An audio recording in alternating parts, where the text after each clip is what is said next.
Llama, consejero electoral del INE. Ciro, te saludo, ¿cómo estás? Buenas noches.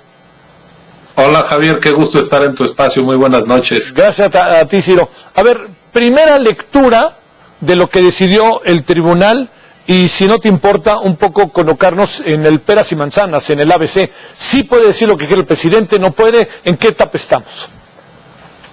Claro que sí, Javier. Mira, yo creo que es una sentencia un tanto contradictoria, sorpresiva, desde el punto de vista de la argumentación jurídica, por lo siguiente. El Consejo General del INE acordó el 15 de enero los lineamientos, estos parámetros de qué no es válido que haga el presidente en las mañaneras, porque el Tribunal Electoral nos ordenó emitir ese acuerdo. Es decir, el tribunal nos dijo, delimiten qué es lo que no debe hacer el presidente para no contravenir la normatividad electoral en sus mañaneras. Y eso es lo que hicimos. Y ahora nos dice, eso que te mandamos a hacer, no lo debiste haber hecho. Primera contradicción fuerte. Dices que se excedieron porque el acuerdo del INE se refiere a todos los servidores públicos. Y en efecto, es que el artículo 134 constitucional, que obliga a la neutralidad de los servidores públicos, es para todos, no solo para el presidente. Entonces nosotros dijimos, si esta medida es válida para el presidente, también será para los gobernadores, para los presidentes municipales, etcétera, etcétera, para que quien gobierna no se meta a querer patear el balón en la cancha electoral.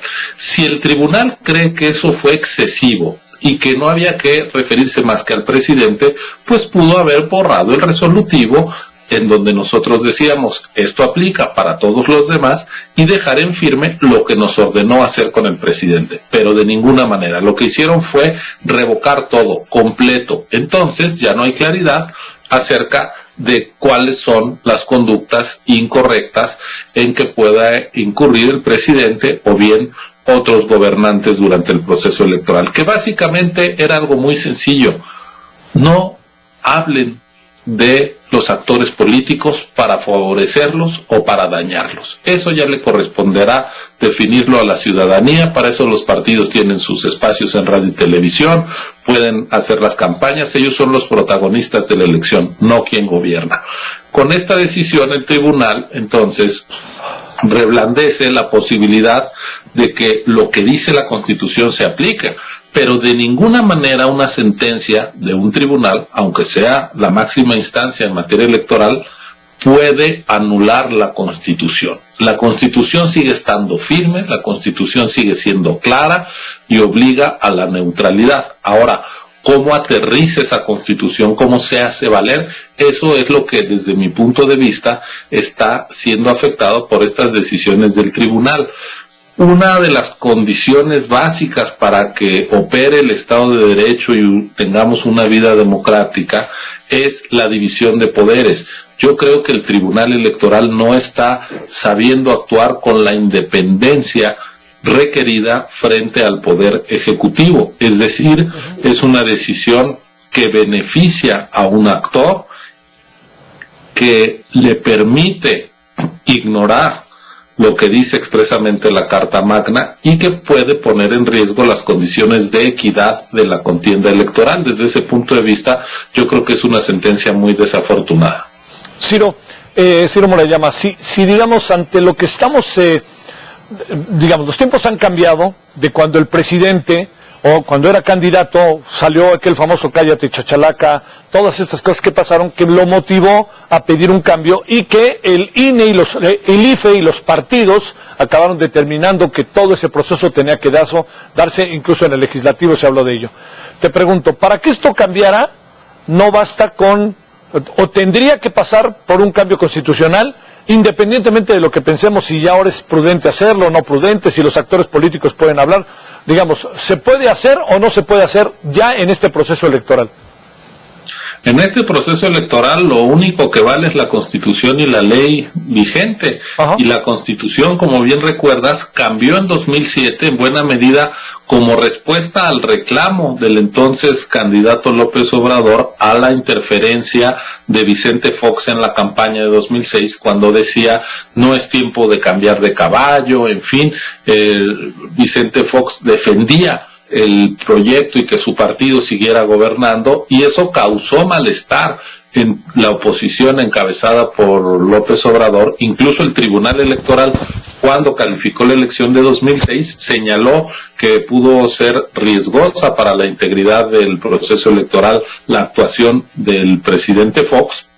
Y por eso precisamente se cambió la Constitución, para impedir que el presidente se metiera como jugador político a la contienda electoral. Ese fue, digamos, un triunfo desde la oposición para evitar la injerencia presidencial. Esa regla sigue vigente, y lo que tenemos que entender es que la actuación de los gobernantes tiene que sujetarse a la Constitución y no al revés. No es que la Constitución sea una plastilina que moldea el gobernante a su antojo. La obligación de no meterse a la campaña, a la contienda electoral, estuvo vigente desde la época de Fox, de Calderón, sí, de Peña Nieto. Incluso fue sancionado Felipe Calderón, y a Peña Nieto se le obligó, por ejemplo, que dejara de repartir, de distribuir, cuando el apagón analógico, las televisiones, claro, que tenían la ley, sí, mover a México, claro, porque era parte de su campaña. Entonces, ese deber de imparcialidad que nosotros en el pasado hicimos valer frente a otros presidentes, pues por supuesto que lo estamos reivindicando frente al actual, porque el INE tiene que ser un organismo autónomo al gobierno, sea del color que sea.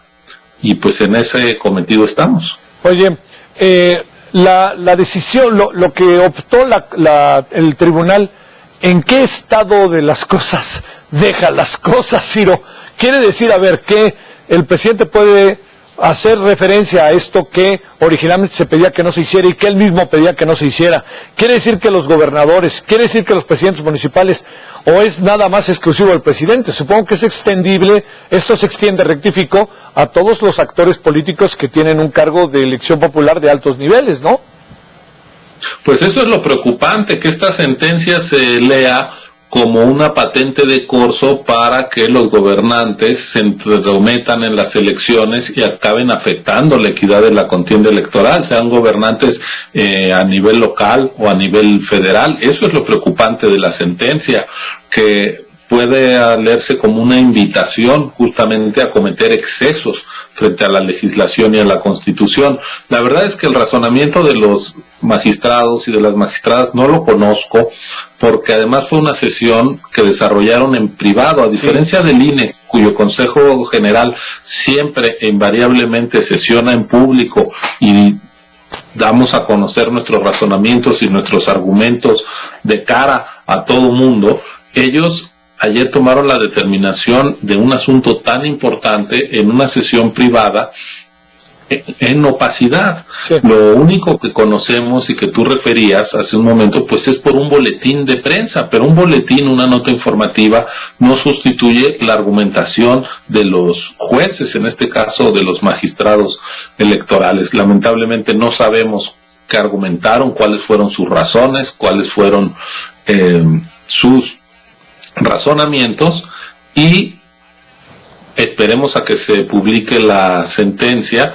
De momento, pues yo creo que es una decisión desafortunada, y lo que corresponde al INE, pues es seguir siendo guardián de la Constitución, aunque estos lineamientos que el tribunal nos mandató a hacer, ahora el propio tribunal los haya revocado. ¿Ustedes tienen que acatar lo que les dice el tribunal técnicamente, o en qué, o quedamos en tierra de nadie, o en qué quedamos?